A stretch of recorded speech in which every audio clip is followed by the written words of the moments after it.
Good morning, everyone. So that great American philosopher Will Rogers said that an expert is anyone who's more than 50 miles from home with a briefcase.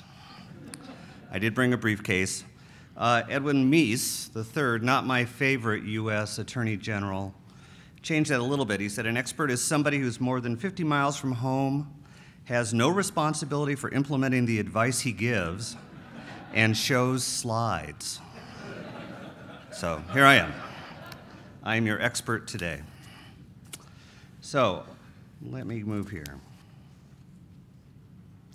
So here's my game plan. I want to talk a little bit about trends, although I note that there's some really nice student posters out there talking about some of the ag land issues in this province and giving you some more information and numbers.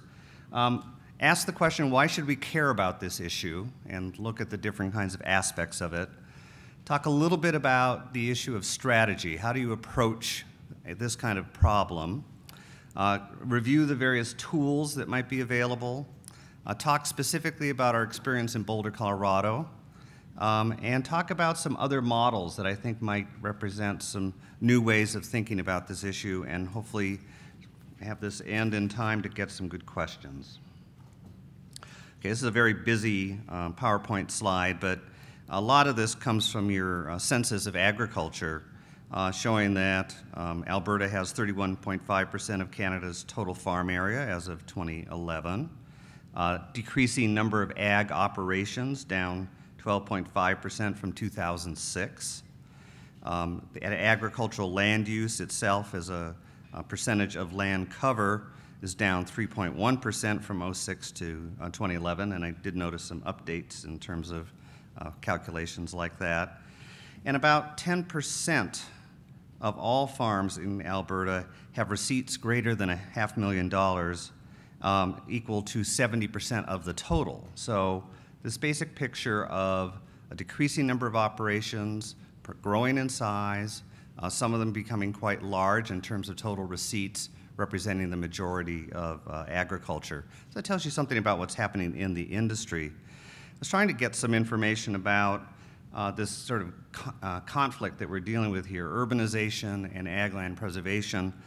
So a 2005 study said that by 2001, about half of Canada's urbanized land was located on dependable agricultural land. So there's a loss of a resource. Dependable agricultural land is getting covered by urbanization. And so I think that's sort of the heart of what we're talking about here. So why should we care? One, it's a land-based issue. This agriculture itself is a huge economic driver. We talked about the economic value of this. There's an issue related to food security. Where will we get our food from? And if we lose agricultural land, do we put that at risk? A lot of people just like the idea that, you know, it's kind of open out there, and there's sort of an amenity value with open space. It's a part of a rural life path, if you will, lifeway. So there's rural character that is defined in some ways by the agricultural economy. Agriculture itself can be useful as a tool to control urban sprawl. So if you think that sprawl is an issue, the presence of ag land presents a viable land use that can help maintain more compact cities. And agricultural land, working landscapes, protect and enhance environmental quality themselves. Obviously, it's a bit of a two-edged sword in terms of some agricultural land practices, but generally in areas like water and wetlands and habitat, agricultural land can be a contributor to environmental quality. So those are some reasons to think about why we should be concerned about this issue. I want to get into a question of strategy. So here's Abraham Maslow, a sociologist of some note. If the only tool you have is a hammer, you tend to see every problem as a nail. So this idea that there's not one size that fits all. So what I'll be presenting is a range of different ideas and thoughts that are going to be sort of a toolkit, a toolbox, if you will, that can be applied to different kinds of contexts and situations. I come as a foreigner in front of you and not understanding, you know, exactly what's going on in terms of law and standards and all those kinds of things. So the ideas that I want to present we'll give you sort of a range of ideas, and it's probably safest for an outsider to be putting them on the table for you. So here's some ideas from a strategic perspective. Starting fresh and going forward. In my experience, you always get a little bit of a trap sometimes, that you think that the land use pattern that we have is not particularly malleable, not subject to change, not something that we can move forward with. But we always start from where we are, and there are no do-overs in terms of our urban pattern. And we had a lot of incremental actions to get to this point. So that, though, is not an excuse for inaction. And so you have to think about, how do we move from the position we're in to go forward? Comprehensiveness and incrementalism. So planners deal with both the idea of vision and long-range planning, but then the incremental actions that take place over time. And I think there's a need for both. There's always a tension between long-range planning and current planning, or whatever you want to call it. And I think there is this need and a power for vision, and the need to stick to it and have that as a guiding framework, but to recognize that you're going to have to be making decisions incrementally as you go forward. And what you're aiming for is a sustained effort undertaken over time. Urban versus rural versus regional.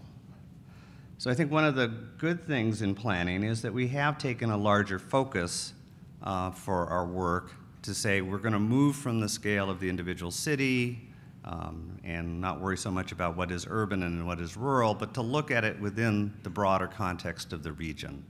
It opens a lot more opportunities for successful strategies, the larger scale that we look at. Cities and nature in cities. I saw at the airport that Edmonton has one of the largest park systems, continuous park systems I think the country, or in North America perhaps. So this is maybe not a lesson that I need to be bringing here, but the idea here is that cities are not just concrete, and the areas outside cities are not just natural. And so we have to think about an integrated matrix of both cities in nature and nature being brought into cities. Working landscapes in a large landscape picture. And so when we're thinking about large landscapes that extend beyond the region even, that include a matrix of natural land, urbanized lands, working landscapes are a key component of that. And so agricultural land can be serving, as I said, many purposes in terms of environmental benefits, and it sounds like you'll be digging into that in more detail. And finally, something that I've learned in the process of putting this together is that some of the most exciting things that seem to be going on have to do with actually using land use planning kinds of techniques to the benefit of agriculture. I think our focus has been in this area to say we want to keep the city or the urban area from growing into agricultural land and losing that protected status. Some work that I'll talk about is actually looking at it from the flip and saying we want to maintain the viability of agricultural land to present that as its own intensive land use that is worthy of the same kind of thinking that we apply to urbanized land. So let me get into the categories of tools. Steering growth away from prime agricultural land, permanently protecting agricultural land, more efficient urban land development, and supporting agriculture itself.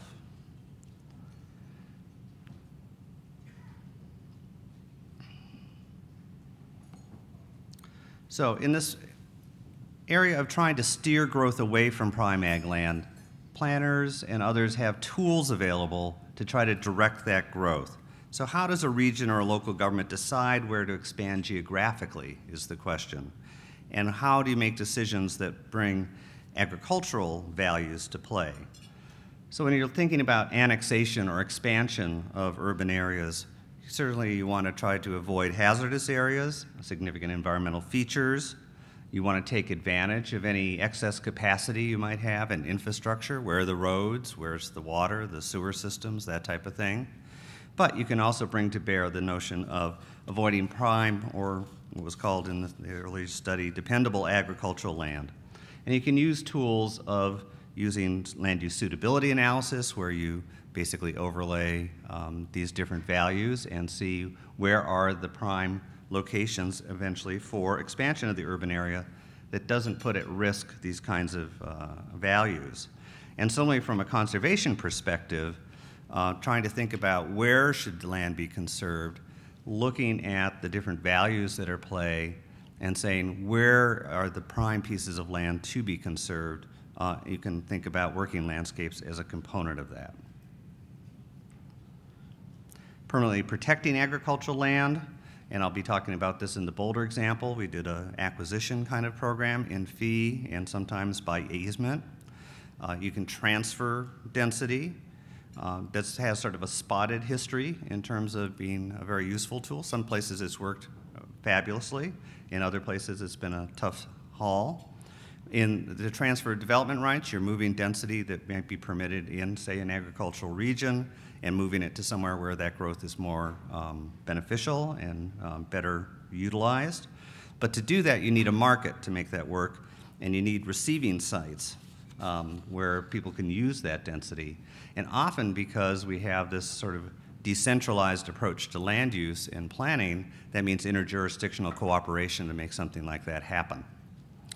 Tax policy can be significant. Can you tax ag land at a lower rate? But that brings up questions about getting adequate assurances that the land will maintain in agricultural production over time. More efficient urban land development, and this is really where I spent most of my life in this issue. Urban containment, trying to keep urban growth within certain constraints, either through growth boundaries and service areas. The boundary kind of idea would say, well, inside is going to be urban, outside is going to be rural. The service area, which I'll describe a little bit more, is more of a phasing kind of approach, saying, here's the area that we think we could annex and bring services to over time, and you can do your master planning around that kind of a concept, and then establishing a boundary beyond which you would not move. And the idea of a rural or planning reserve, so land outside of that kind of growth boundary, saying, long term we think these areas should be maintained for rural development, and these areas might be our sort of our expansion areas that we can sort of keep that available for future expansion. Land use regulation, always a popular topic. I always like to tell audiences in the States that, I was a regulator. I regulated private land. And that always got everybody's attention. But it is true. So one of the tools for planners is the actual ability to regulate the use of land. And so why not put zoning consistent with your values and your long-range vision to say that the zoning should be consistent with this notion of trying to keep what's urban, urban, and to keep what's rural, rural. And so I'll describe an effort by Boulder County to work with the city in terms of using zoning to appropriately try to maintain agricultural use. And finally, infrastructure investment. And this is an area that I think in the West, both in my country, the United States, and I assume in Canada, regulation is not an easy task and not something that's easily used to maintain planning kinds of programs. But infrastructure investment turns out to be a great growth shaper in terms of providing an incentive to people to put development in particular kinds of locations. So an example of that right now going on in my region, in the Denver area, is the investment in transit through the Fast Tracks program. So the notion there was, rather than build one segment of transit, every time you could pass a bond measure or get funding or that type of thing, the idea was to try to build a whole system pretty much at the same time. It's had its bumps in the road for sure, but it is a substantial investment in infrastructure throughout the whole region. And if you look at where the growth is actually happening in the region, it's happening around those station locations for transit. And so regardless of what the local governments are saying about we have zoning and expansion plans for these particular areas, the market is deciding to build in association with the infrastructure investment. So in a very conservative part of the world that may not be so comfortable with the regulatory approach, investing in infrastructure may present another kind of option in terms of shaping that development to protect agricultural land. And then finally, supporting agriculture. So I call this sort of planning as if agriculture matters. Like I said, I think we've generally thought of this issue of let's keep the big bad city from growing into the ag land and employing tools to be able to do that. In this context, it's, gee, ag has its own kind of land use characteristics, its own needs in terms of infrastructure, its own economic drivers, has its own labor needs. It has housing, therefore, that has to be supplied for that labor. And it has regulations that it can both need help navigating and can also be helpful for. So, for instance, wetland protection and habitat protection, ag can be a positive user there.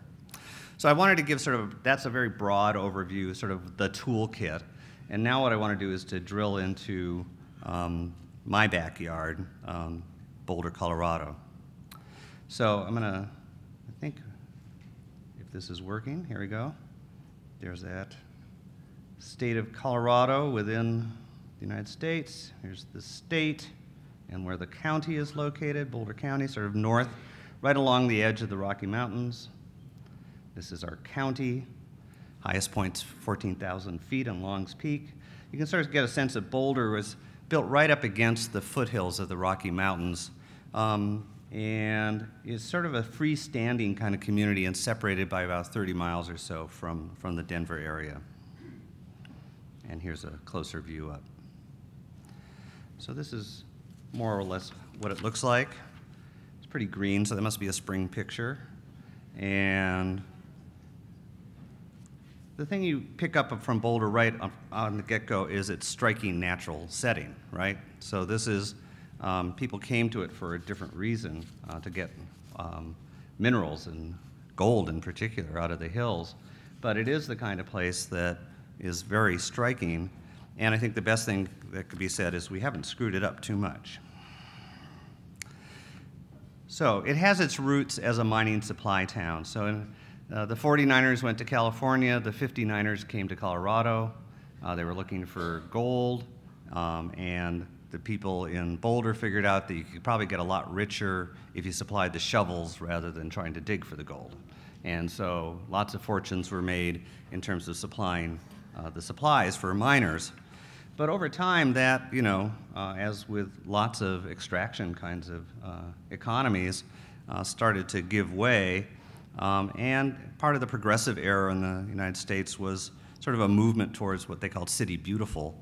And a citizen group called the Boulder City Improvement Association hired Frederick Law Olmsted Jr. Out of Boston to come to Boulder in 1908 to do a plan for the city. He's the son of the famous landscape architect who developed Central Park. So here was, before there was a city parks board or a city planning board or any of that kind of stuff, they hired an expert, somebody to come in. Yeah, I don't think he did actually give slides, so he had a lantern show at the university then on his thing. But he developed a plan for Boulder very early, again, before there was zoning, that type of thing. The basic idea was to come up with a system of roads and parkways, and hopefully you can see a fair amount of green on that map. And so part of what he talked about was the idea of taking our creek. It's Boulder Creek. It's not like your big river out here. It's a creek that comes out of the mountains, sometimes a little too fast, as we experienced last fall. To take that and turn that into a linear park. So very much like the same kind of concept that is apparently played out here in Edmonton. But also the idea of the city forest. So he looked at those flat irons and the beautiful mountain backdrop and said, you really ought to protect this, and put that into a city forest, he called it, which eventually turned into our mountain parks, our open space and mountain park system eventually. So his vision really was of sort of a university town. We had the University of Colorado there, and the idea was, you know, this should be a city of fine homes with parks and boulevards, enjoying this beautiful natural setting. And that vision was basically stable until about World War II. And lots changed, obviously, all over the world in World War II. And you can see this chart that shows our population trends up to 1990 and see that large expansion post-World War II. And part of that was the baby boom and all the expansion that was coming demographically, that type of thing. Lots of people had come through Boulder to go to the Navy ran a Japanese language program there, that type of thing. A lot of people came back and said, I want to live there. So there was sort of a new vision that was put together for the town, which was that Boulder could become a regional economic hub. But the idea was that we were not well connected to the Denver economy, and so we needed to do some things to turn that around. So the reason I bring this up is that idea of things changing with that vision and also incrementally. So Boulder, now has all this preserved land around it. That was not always the case in terms of its outlook. So the growth that was going to come was really in the form of new federal labs, high-tech industry, and greater connections to the Denver economy.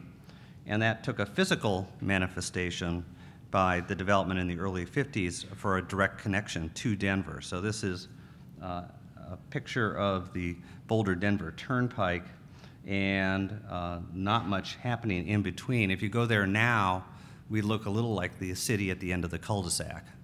Development has happened on both sides of that turnpike along the entire stretch from Denver to Boulder.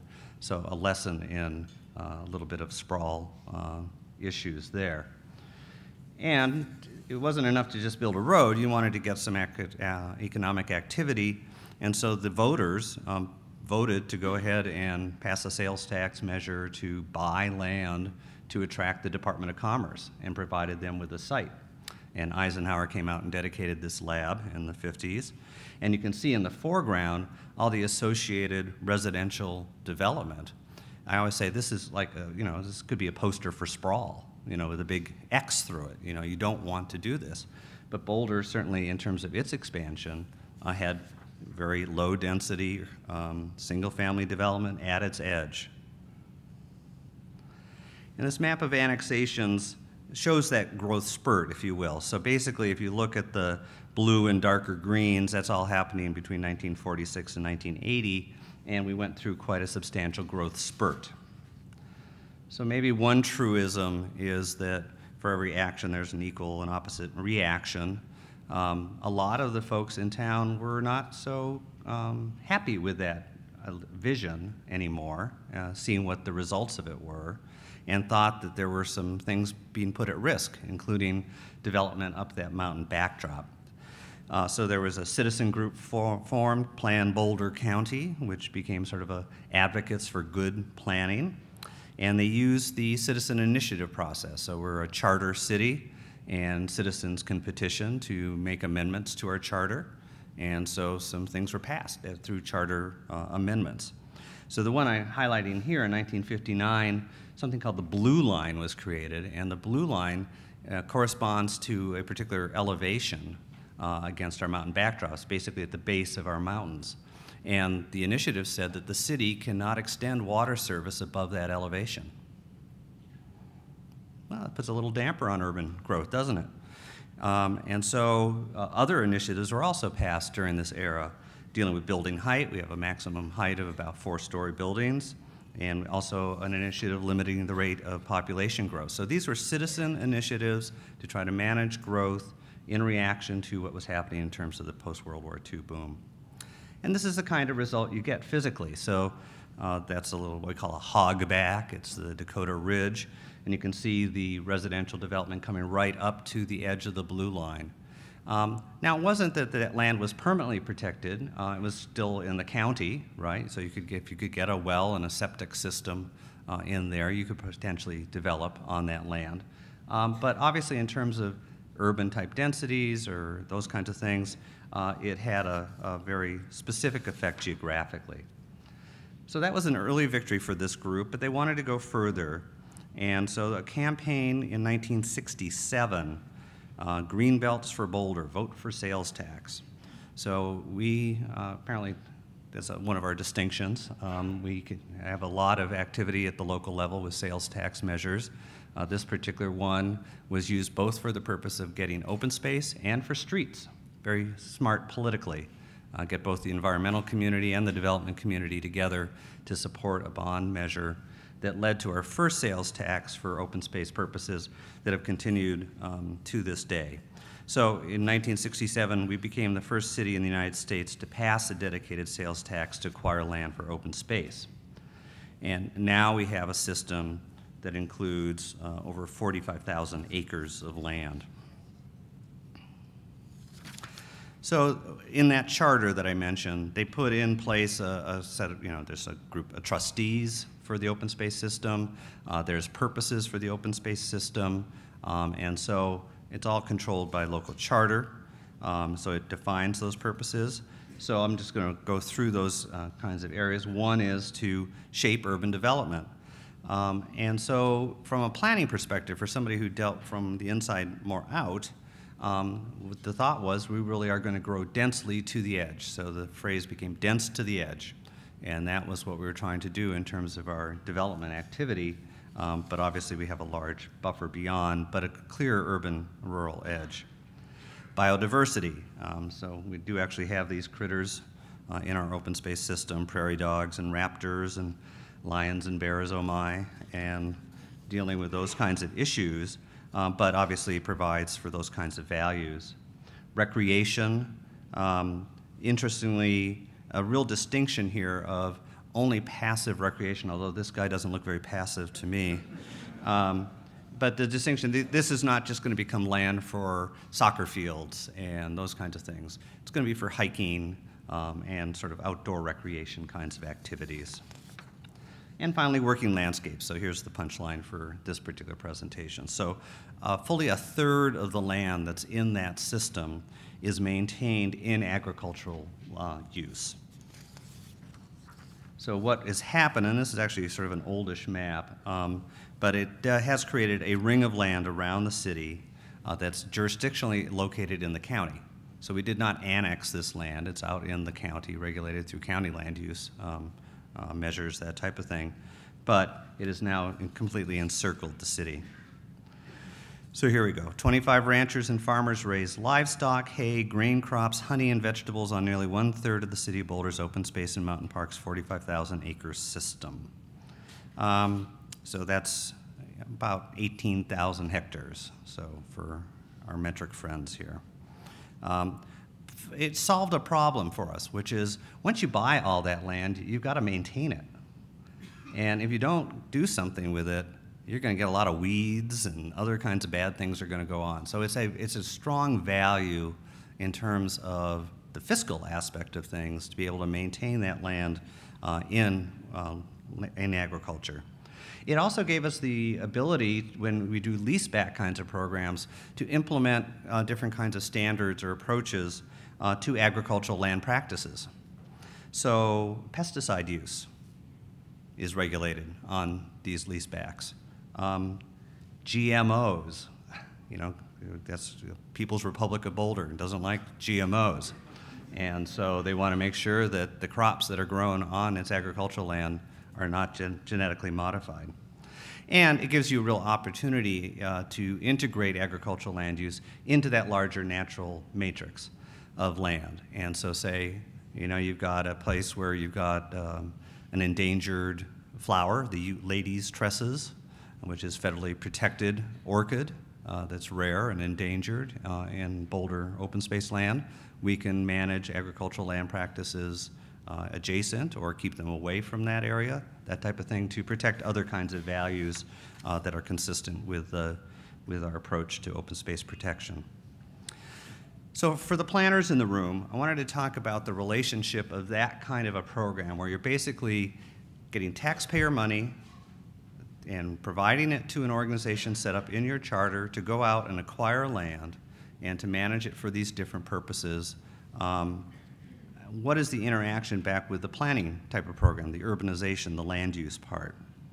So the point I would like to make is that growth management and the urban development side is critical to the success of any of these kinds of programs. Because I think you really need to be clear about where urban development will take place and when in order to establish the right kind of market conditions to be able to acquire the land. So imagine you're the property owner sitting out there outside the city limits, and you're thinking about your future. Well, I could continue to farm my land, but I can see that development's coming from City X over the hill.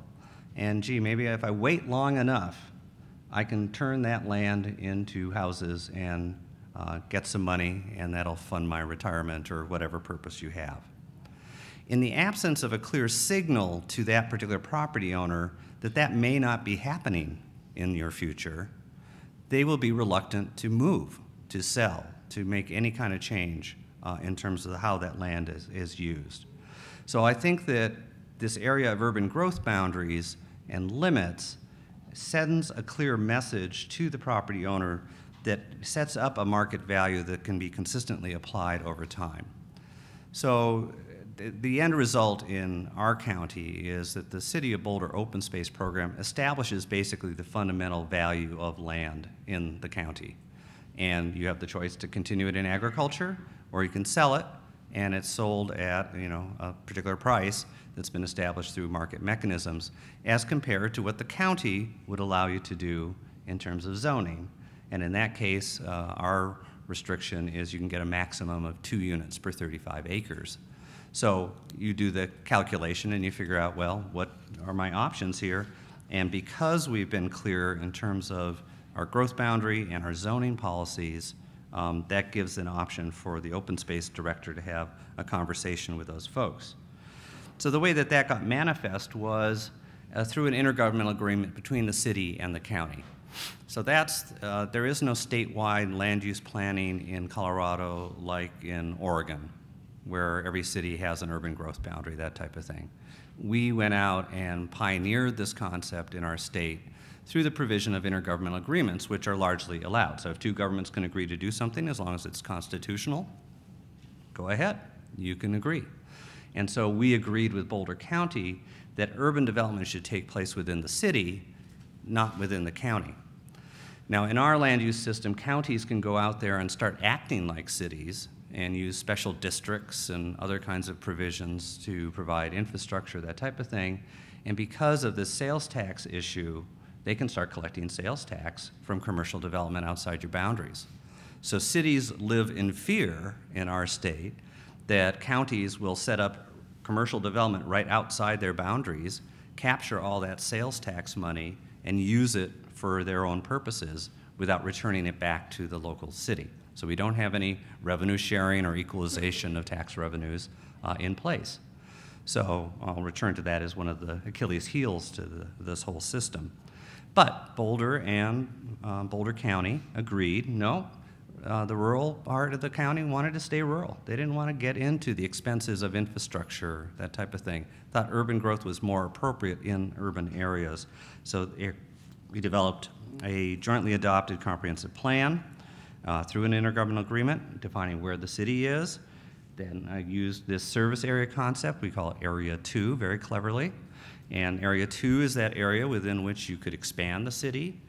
From a planning perspective, that's where I spent time with directors in public works and parks and other areas, trying to figure out where should we expand services into these areas. What does your master plan look like for those services? Where are you going to come up with the financing if we annex over time, that type of thing. And then Area 3 outside there, again, both the service Area 2 and 3 are in the county, but 3 we agreed would be maintained mostly rural. And we did create this idea of a rural preserve, which is predominant use, probably 90% of the land in Area 3s to be maintained in a rural condition. But we also created a so-called planning reserve, which is the area that it made the most sense for the city eventually to annex and provide urban services, again, avoiding hazards, avoiding prime ag land, and using excess capacity in roads and sewer and water, those kinds of things. And it's up to the city and county to decide when and if that land is brought in.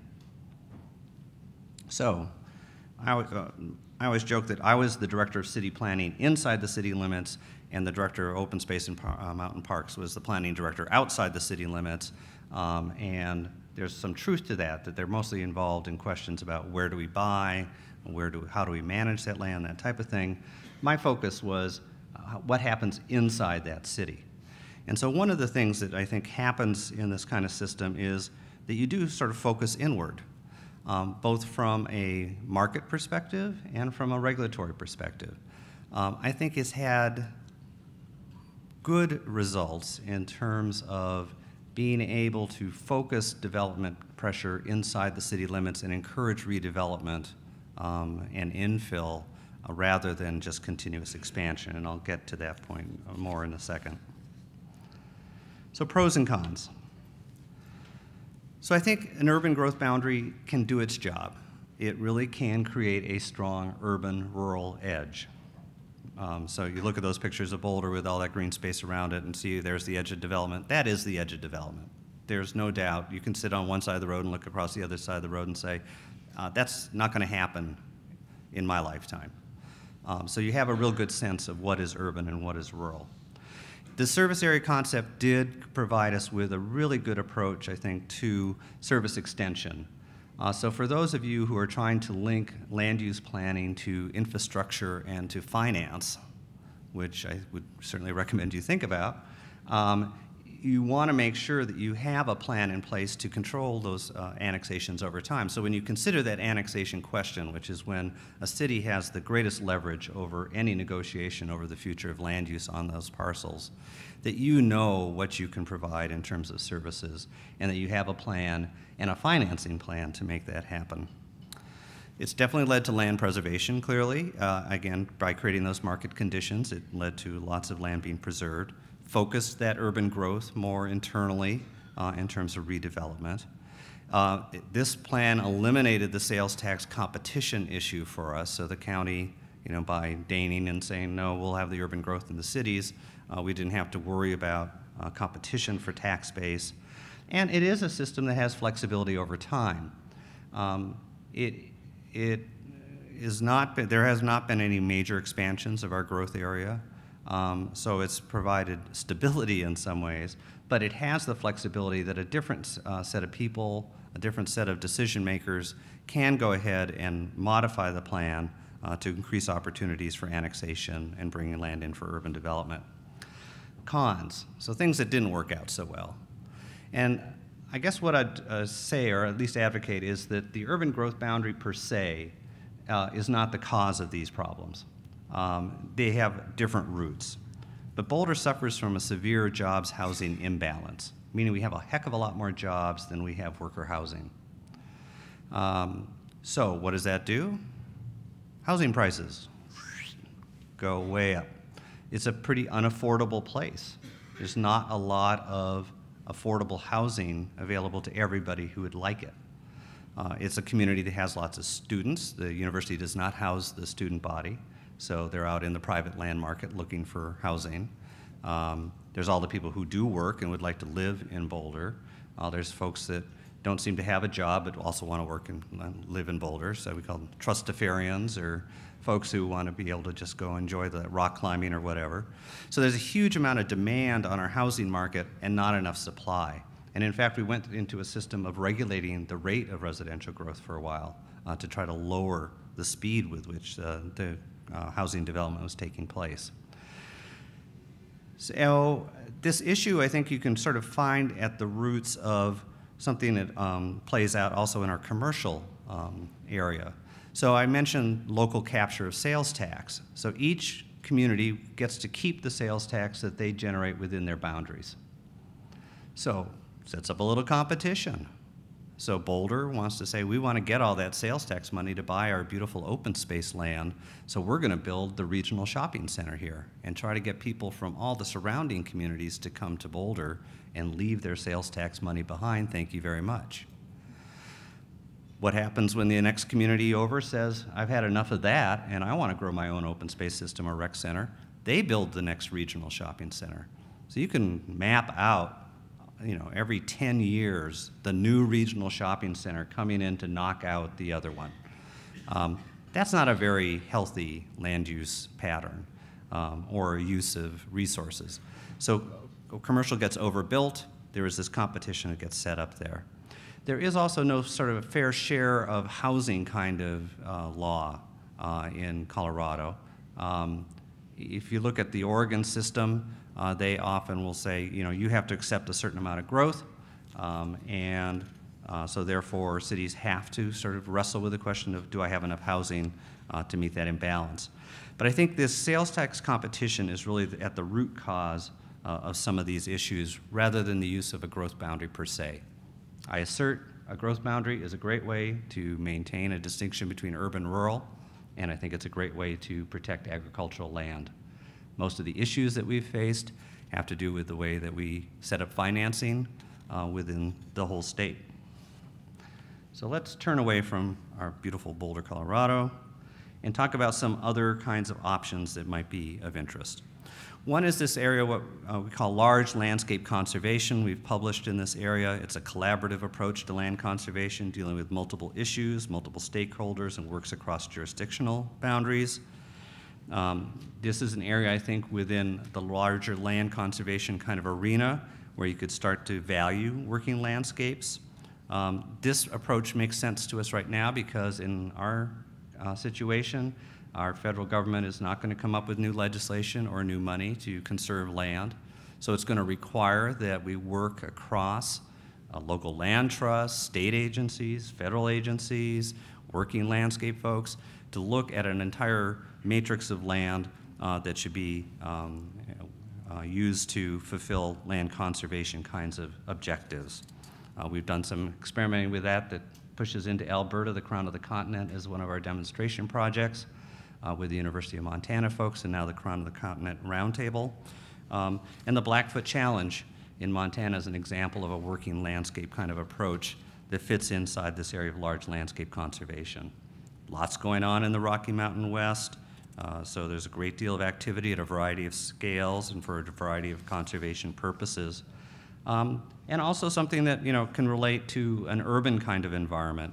A group called the Metropolitan Green Spaces Alliance is a group of many urban areas within the states that are trying to do these efforts within a metropolitan setting. So they move more into issues like green infrastructure, alternative transportation through trail systems, that type of thing, and access to nature for people who don't always get it from an equity perspective.